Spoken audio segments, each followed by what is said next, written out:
Hi, I'm Jennifer from Frontline DIY. Welcome to my channel. Today I want to talk about some of the most common power tools that are necessary for a beginner DIYer. Let's get started. The first tool I would say that you need as a beginner DIYer is a good drill and impact driver.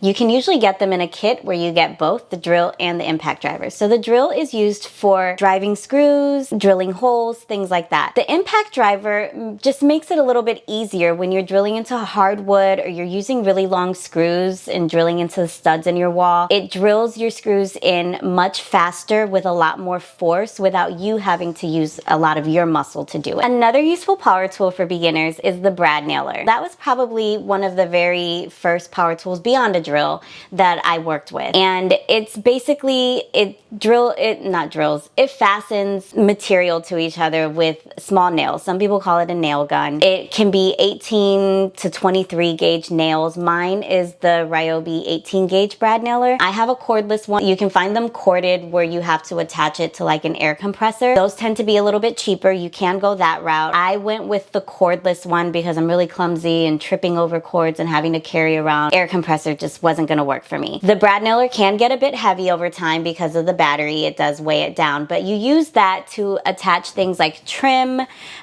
baseboards, crown molding. There's a lot of uses for the brad nailer. I would probably say it's one of my most used tools. Another useful power tool I would say is a cutting tool of some sort. I started with a miter saw. A miter saw is used to cut precise cuts of various pieces of wood. You can do angled cut. It's commonly used for like cabinetry, trim work, baseboards, things like that, crown molding. It can be stationary or you can get the sliding miter saw. So with the sliding miter saw, you can cut pieces of wood that are larger because it pulls forward and it slides. You don't necessarily need to start with a miter saw as a beginner. I did. It was what was most comfortable for me, but they can be pricey. I think anywhere around $200, $250 to start. If that's not doable for you, it's not an absolute must. You can start with a cutting tool that's cheaper, or you don't have to get a cutting tool at all because you can have your wood cut at Home Depot or Lowe's. They can cut the wood for you. I actually did that for my very first project. They cut all the wood for me. I brought it home and I used my brad nailer and that's it. Brad nailer and some wood glue to assemble the planter. That was my first project. So definitely don't feel like you need to run out to buy a miter saw. It's not necessary to start. Just get started, and as you build up, when you know what your next project is going to be, you add tools to your collection as you know what you're going to be working on next. That's kind of how I did things. I started with a miter saw, brad nailer, and a drill, and I built up my collection from there. A circular saw. You can use a circular saw as well. I was actually more intimidated by the circular saw than the miter saw when I first started. The handheld power saws scared me. The miter saw was big and it was stationary, and so you just pull it down and cut your piece of wood. To me, it felt safer. The circular saw, I was really nervous, had to get comfortable using that. Some people will have a different experience. It's totally up to you, but I would recommend having a saw of some sort. A circular saw is cheaper to start off with, so if you start off with that, you can also buy accessories. One of them is the Craig Rip Cut. I would recommend that because it helps you set your circular saw kind of on a track to get a straight cut on your piece of wood. Another one, multi-tool. I use my multi-tool quite a bit to cut into drywall, to cut like a little edge off of a piece of wood. If my wood is cut a little bit too long and I just need to take a little bit off, I'll use my multi-tool for that. To cut into baseboards, I use the multi-tool for a lot of things, but mostly when I'm cutting drywall. Another useful power tool is a sander of some sort. I have a random orbital sander. It kind of sands like in a circular motion. You could also just use sandpaper, but you do a lot of sanding in DIY projects because anytime you're working with wood or rough surfaces, you always have to sand to get a nice finish and get things smooth. So it's going to be something that you have to do a lot of, and it's not a fun part of DIY. Sanding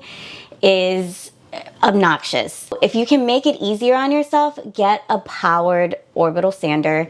It takes a lot of the work out of the job. You can find them fairly cheap. If you get a corded one, you can probably get it for like 30 bucks. If you get one that's battery operated and cordless, I think they're around $50. So I definitely would get a good one of those. And then you want to have some sandpaper of various grits. Grit is the texture of the sandpaper. You use different grits to, depending on what you're trying to do. If you're just trying to smooth the surface, or if you're trying to take a lot of the surface off, then you want a lower grit. So the lower the grit, the rougher the sandpaper. The higher the number of grit, the finer the sandpaper is. It's not as rough. You'll probably want 60, 80, 120, and 220 grit sandpaper to start off with. Thank you so much for joining me today. I hope you found value in everything that I shared about power tools to get started with as a beginner.